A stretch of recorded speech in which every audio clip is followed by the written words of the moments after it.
네, 오프닝벨과 함께하고 계십니다. 생방송으로 진행하는 오프닝벨 1부와 함께하고 계시고요.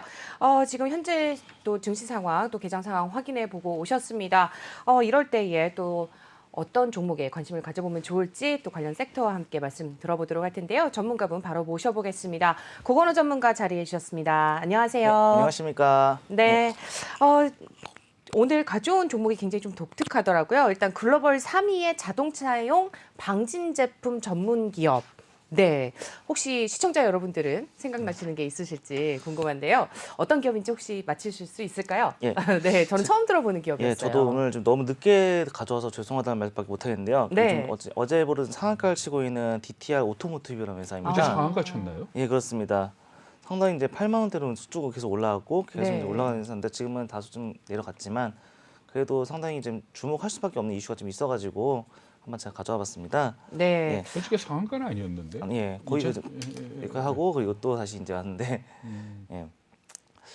일단 그- 최근 좋은 흐름을 좀 가져가죠. 맞습니다. 네. 예, 아무래도 최근에 간단하게 소개를 하자면 그 1971년부터 동아 타이어 공업 주식회사 설립이 되었고요. 88년에 상장된 거의 이제 50년 가까이 된 회사라고 볼 수 있겠습니다. 예, 99년에 배터리 공장 인수 그리고 방진 부품 사업부라든지 축전지 사업부를 물적 분할을 했고요. 그 실제로 이제 그 배터리 부분에서 이제 가장 큰 손인 현대글로비스나 KD운송그룹, 뭐 르노삼성이라든지 뭐 GM에도 현재 같이 공급을 하고 있는 걸로 나와 있습니다. 예. 네, 최근에 주가가 정말 굉장히 차트가 우상향하는 그런 흐름을 좀 보여주고 있는데, 뭐 9%, 15% 넘게 상승한 날도 있었고, 연초에 그리고 뭐 9% 넘게 그저께 거래가 됐습니다. 지금 함께 좀 자세히 알아볼 텐데요. 어떤 기업인지 또 역사에 대해서 또 좀 말씀을 들어봤고요. 일단 매출 부분이라든지 이런 부분 어떻게 지금 자리를 잡고 있나요? 예, 3분기 매출액은 2,215억, 그리고 영업이익 145억, 당기수익은 95억으로 그 전년 동기에 비해 현재 좀 감소하는 편입니다. 그 원인으로는 아마 이제 반도체 공급난으로 인한 차량 출하대서 감소가 있지 않을까 저는 생각이 듭니다.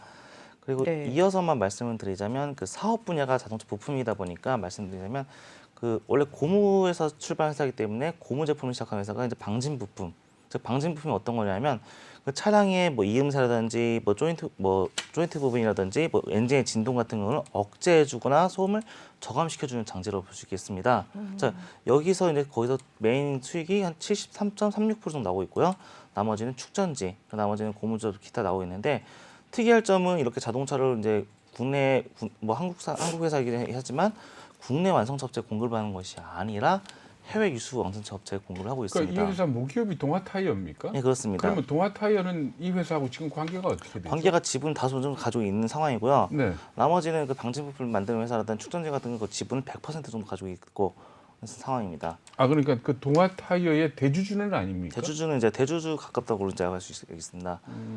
아무래도 튜브라든지 뭐 타이어를 만드는 회사가 그거를 이제 좀 더 고부가치 사업을 약간 좀 진행시켰다라고 보시는 게 맞겠고요. 네네. 예, 그래서 이제 계속 이제 수출을 하고 있는데 거의 뭐 유수의 뭐 GM이라든지 아니면 뭐 스텔란티스라든지 뭐 폭스바겐 같은데 유럽이나 뭐 미국, 북미 같은 그런 업체에 납품을 하고 있고 방진 부품이 어디에 들어가죠? 그땐 간단히 말씀드리자 엔진의 미미라고 하는 거 있잖아요. 엔진하고 차체가 놓을 때 네. 그 엔진의 진동이 차체 그대로 진동이 전달이 되면 소음이 심해지고 엔진 수명도 줄어들고 그러잖아요. 그거를 약간 막아주는 역할을 하기도 하고 그리고 또 조인트라고 네. 하죠. 그러니까 진동을 방지해주는 정체 장치라고 볼 수 있겠습니다. 네. 할 수 있고 뭐 최근에는 여기 회사 나와서 보니까 철도 차량 같은 데도 방진 부품을 납품을 하고 있는 걸로 알고 있습니다. 방진 방음을 같이 하는 걸로 아는데 예. 다른 여긴 방진만 하는 겁니까? 아니, 방음도 같이 이제 하고 있던 거 알고 있고요. 안 그래도 지금 이제 그 차량 시장이 많이 바뀌었지 않습니까? 그거에 대해서도 상당히 좀 고무적인 이제 현재 이슈가 있는 걸로 나와 있습니다. 네. 지금 그러면은 경쟁사는 없습니까? 경쟁사로 보면 아무래도 이제 세계 시장을 메인을 하고 있기 때문에 네. 그 이제 글로벌 그 방진 시장 제품 점유율만 봐더라도 세계 3위권이라고 볼 수 있겠습니다. 방진 부분에서 예, 그렇습니다. 그 스미토모 리코라든지 그리고 뭐 비라스틱이라든지 그리고 뭐 그다음에 허치슨이라든지 뭐 GF라든지 뭐 어디서 일본계나 독일계가 거의 점유하고 있는 네. 그 정밀 부품 업계 중에서 유일하게 하나가 DTR이 들어가 있다고 볼 수 있겠습니다. 네, 지금 뭐 자세히 우리 DTR 오토모티브에 대해서 좀 알아보고 있습니다. 일단 뭐 전반적으로 일단 시장성도 그렇고 일단 그 뭐라 그러죠? 이제 증권사의 평을 보니까 모멘텀도 있고 또 종합평가 지수도 꽤 높게 나오더라고요. 근데 지금 주가 차트만 봐도 우상향하긴 했는데 너무 가격이 오른 것 같아서 좀 그렇습니다. 부담스러운데. 네. 네, 일단은 아무래도 이제 최근에 이슈제 두산 공작 기가를 처음 인수한다는 것 때문에 아마 이제 오르는 걸로 생각되는데요.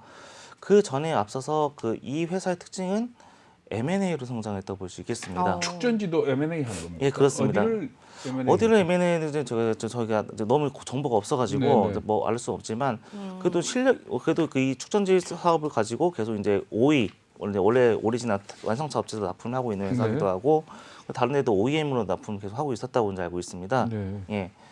아무래도 축전지는 뭐 델코라든지 여러 가지 뭐 델파이라든지 여러 가지 많이 있지만 네. 그래도 거기서도 점유율을 꽤 하고 있다, 네. 선전하고 있다 볼 수 있고 계속 이제 늘어나고 있습니다. 두산 공작기계 인수가 호재가 돼서 최근에 주가가 많이 올랐다 이렇게 말씀을 하셨는데 아직 그 두산 공작기계 인수가 마무리되지는 않았죠? 그렇습니다. 아직까지 28일 내에 이제 대금을 납입할 예정이고 네. 최근에 좀 약간 뭐 사찰을 발행한 여러 개 움직임이 있었습니다만 크게 미달했다 이런 의견도 있습니다. 아마 이게 두산 공작기계라는 게 과거 그 두산 인프라코어의 그 공작기계 부분을 따로 이제 MBK 파트너스에 이제 매각을 해가지고 나온 회사인데 두산 공작기계라는 회사 자체는 인프라코어. 비상장 회사죠. 그렇습니다.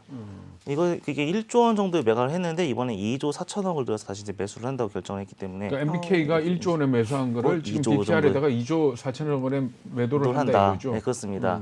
매도를 하고 있는데 과거에 이것 때문에 과연 이 회사가 괜찮을 것인가 이런 네. 의견이 있는 건 사실입니다. 근데 이 회사는 아까 처음 말씀하신 대로 M&A로 성장을 했어요. 네. 그 기존까지 이제 아까 말씀하신 폭스바겐, 스탈렌다티스 그런데 거래하게 된 계기가 2008년 이후 영국의 아본을 인수했고 2014년에 피아트의 자회사단 CF 곤말을 인수했는데요. 그러니까 이런 인수를 통해 가지고 이제 피아트 클래스 내 납품 점유율이 1위로 올라섰습니다. 네. 예. 최근에 이제 두산 공작 기계도 뭐 인수를 가서 성장할 수 있는가라고 하면 저는 이제 성장할 수 있다고 일단 볼 수 있는데 네. 그 영국의 아본 같은 경우가 5배 정도 큰 회사였고 그리고 CF 곤마라는 회사가 2배 정도 큰 회사였는데 이거를 키워가지고 계속 이제 성장을 해왔다는 그런 역량은 충분히 DNA가 내재되어 있다고 볼 수 있겠습니다. 예. 일단은 이번 두산 공작기계 인수가 사업 다각화에 나서기 위한 것이다라고 이렇게 예. 얘기가 있고 지금 보니까는 세아 쪽하고 좀 세아 상업과 그 본 입찰에 좀 참여를 하면서 이제 이기게 된 것 같아요. 앞으로도 지금 보면은 뭐 중동이라든지 아프리카 그리고 유럽 지역 쪽에서도 거래처를 좀 다변화하면서 좀 좋은 실적을 내고 있는 기업으로 알고 있는데 지금 목표 주가를 조금 더 높게 잡아봐도 될까요? 목표 주가를 높게 잡아가는 것도 좀 나쁘지 않다고 생각합니다. 이거는 제가 좀 너무 올라가기 때문에 좀 들어가기 이제 부담스러우신 분들이 있으실 겁니다. 네. 저는 어느 정도 좀 하락하고 다음에 들어가는 것도 좀 나쁘지 않겠다라고 생각하고 있고요. 지금 아무래도 이것뿐만이 아니라 지금 현재 그 전기차 부분도 납품이 증가하고 있다는 얘기도 있는 상황입니다. 네. 아까 처음에 방진 부품이 그 엔진의 소음이라든지 그런 걸 엔진의 흔들림을 막아주고 그런 거죠. 네. 근데 전기차 부분은 엔진이 없기 때문에 오히려 외부 소음이나 내부 소음에 더 민감합니다. 네. 그래서 엔진 상승하기 때문에 이제 우리 전기차에 그 자율주행 기능이 추가된 경우 내연 기관차 대비 한 47% 높은 그 방진 제품을 공급할 수 있다. 네. 네, 더 단가도 높고 앞으로 EV 비중이 이제 20%까지 높아진다고 하면 2025년까지 20%가 높아진다고 하면 분명히 전기차 부분의 납품에도 호실적이 될 것이다라고 말씀드릴 수 있겠습니다. 일단 뭐 포드랑 뭐 BMW와 같은 유럽과 또 미국의 또 다양한 또 완성차 업체들이 주요 고객사로 좀 두고 있는 것 같아요. 일단 회사는 굉장히 좀 탄탄해 보입니다. 그리고 실적도 계속해서 좀 성장을 이루고 있는 지금 DTR 오토모티브인데 일단 어떤 면에서 가장 매력이 있다라고 좀 요점을 정리해 볼 수 있을까요? 아무래도 그 R&D 부분에서는 매력이 있다고 볼 수 있겠습니다. 그 매출액의 6%를 R&D를 투자를 하고 있고 그 완성차 업체들끼리 그 관계가 상당히 좋다고 말씀드리겠습니다. 물론 그런 기술력 역량이 있어가지고 이런 사양만 있으면 알아서 만들어줄 수 있는 자체적으로 개발해가지고 만들어낼 수 있는 그런 역량은 참으로 대단한 걸로 볼 수 있겠고요. 그리고 일단은 유럽이라든지 북미라든지 어떤 판가가 높은 그런 시장을 중심으로 전개하고 나가 있다는 점이 강함이 좋습니다. 일단은 그리고 또한 전기차 테슬라라든지 최근에는 그 리비안 이런 회사 있죠. 리비안의 그 미니밴에도 이 DTR 오토모티브의 부품이 들어간다라고 혹시 했습니다. 오너가 어떤 사람인지 좀 취재가 됐습니까? 오너 같은 경우는 저희 이번 2세대 오너라고 볼 수 있겠습니다. 네. 호서가 지금 이제 대표가 지금은 김상헌 대표로. 그러면 이분이 그 동아 타이어의 그 후계자입니까? 어떻게 됩니까? 그 바뀐 것이 지금 보니까 그 제가 이제 말씀드렸는데요. 동아 타이어를 만드신 부분이 그전에 아버지 되시는 김만수 분이시고 회장님. 김만수 그래요? 회장님 네. 그 이후에 이제 되신 분이 그 김상헌 회장입니다. 예, 그러니까 모태는 동아 타이어가 동아 되는 거예요. 타이어입니다. 예, 그렇습니다. 근데 지금 현재 어쨌든 뭐 타이어든 축전지든 방전 제품이든 말하자면 자동차에 들어가는 부품을 만들던 회사 아닙니까? 그렇습니다. 근데 이게 두산 공작기계는 공작기계 완제품 만드는 회사잖아요. 그렇습니다. 어떨까요? 인수해서 시너지 효과가 날까요? 일단은 기본적으로 정밀 부품을 만든다는 점에서는 네. 그 기계를 내재화시킬 수 있다는 점이 강하고요. 네. 그 두산 공작기계라는 게 상당히 어떻게 튼튼한 회사로 볼 수 있겠습니다. 세계 5개 국가에서 공작기계 전면 1위를 차지하고 있고, 네. 뭐 미국을 제외한 다른 나라에서는 거의 한 5위권, 3위권을 좀 차지하고 있는 회사입니다. 네. 그것도 세계 매출의 70% 정도가 해외에서 발생하고 있다는 점도 상당히 공통점이 있고요. 네. 어떻게 보면 그 현재 그 디테일 오토모티브랑 두산 공작기계가 상당히 서로 DNA가 어느 정도 맞지 않을까라는 생각도 하고 있습니다. 예. 일단은 지금 TR 오토모티브 그다음에 동아 타이어 같은 경우도 지금 공동 대표 체제로 좀 하고 있는 것 같아요. 김성환 대표와 김인환 대표 집행위원 체제로 변경이 됐다라고 지금 최근 들어서 공시가 나온 바가 있습니다. 증권사 목표 주가는 어떤가요? 증권사에서 아직까지 목표 주가를 제시를 아직 아직 안 나올 정도입니다. 없습니다. 네. 없습니다. 너무 이제 많이 올라서인지 몰라도 그래도 세계 무슨 뭐 기관 투자자들이 상당히 많이 들어가지고 아마 오른 측면도 없지 않아 있을까 싶습니다. 아마 추가적으로 뭐 기관에서 매수가 들어가고 다시 이제 빠진다고 하면 그때부터 하락할 때 그때 이제 매수를 노리는 것도 상당히 괜찮을 그래도 것 최근에 같습니다. 너무 많이 올랐네요. 네, 그렇습니다. 차트가 뭐 가는 종목이 간다라고는 하지만 사실 지금 들어가기엔 너무 부담스럽지 않나라는 생각이 완전히 들고. 그래프가 바짝 서 있는데. 바짝 서 있습니다. 네, 예. 뭐 기관들은 뭐 7만 원대에서 매수를 했고 순매수를 계속해서 보인 종목이고요. 뭐 외국인 같은 경우도 지금 평균 단가 최근 들어서 한 1개월 평균 단가가 7만 3천 원에 좀 진입을 했습니다. 이미 8만 5천 원대에 올라선 DTR 오토모티브 지금은 사실 오히려 매도 관점을 바라봐야 되는 네, 그런 그렇죠. 때가 아닌가 싶은데 좀 하락했을 때 좀 다시 또 관심을 가져보시면 좋을 것 같고 계속해서 주목해 보시면 좋을 것 같습니다. 일단 인수전에 참여한 만큼 또 사실상 그동안의 그런 뭐 인수 마무리 작업이 되면서 좀 주가가 좀 탄력을 받은 것 같은데 예. 지금 진입하기는 좀 그렇죠. 저도 그러니까 지금 11월 진입하는 달 것은 보니까 11월 달에 2만 원대 있다가 이게 지금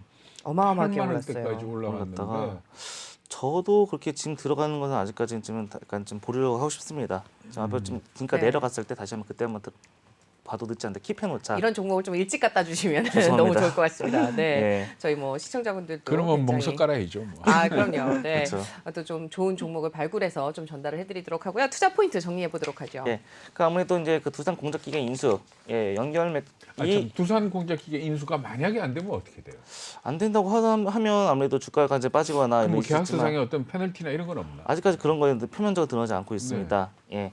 그 두산공작의 좋은 점 중에 하나가 연결 매출 10% 이상 단일곡이 없다는 점입니다. 즉 분산되어 있다. 그 때문에 특정 지역이나 산업이나 기업의 변동이 없기 때문에 안정적인 회사를 인수할 수 있다고 볼 수 네. 있겠고요. 그 방진 제품이 주요 고객 글로벌 완성차들을 그대로 이어서 이제 계속 하고 있다. 네. 즉 EV 모델 늘어나거나 북미 EV 픽업 트럭 그리고 중국의 EV 같은 수주가 확정됐기 때문에 네. 지속적으로 늘어날 것이다 볼 수 있겠고요. 축전지 같은 경우는 그 94% 해외에서 매출을 나오고 있습니다. 예, 그것도 이제 이미 방진제 납품하고 있는 회사에도 그대로 납품한다고 보실 수 있겠습니다. 그 축전지가 로켓 배터리 이런 거하고 같은 예, 맞습니다. 예, 그런 뭐 일반 차에 쓰이는 네. 그런 배터리입니다. 그리고 이제 그래서 그런지 2022년 영업이익이 20% 증가할 전망이다. 앞으로 다음 분기 때도 한번 상당히 기대되는 종목이라고 볼 수 있겠고요. 아무래도 이제 부품 같은 경우는 그 차가 계속 늘어나는 이상 그리고 고부 가치가 늘어나는 이상 상당히 좀 수익이 있는 주기 때문에 관심 있게 지켜보시는 것이 중요하지 않을까 싶습니다. 네. 네, 오늘도 말씀 잘 들었습니다. DTR 오토모티브에 대한 또 투자 의견 또 들어봤고요. 오늘 도움 말씀 주신 분 고건호 전문가와 함께했습니다. 말씀 잘 들었습니다. 네, 감사합니다.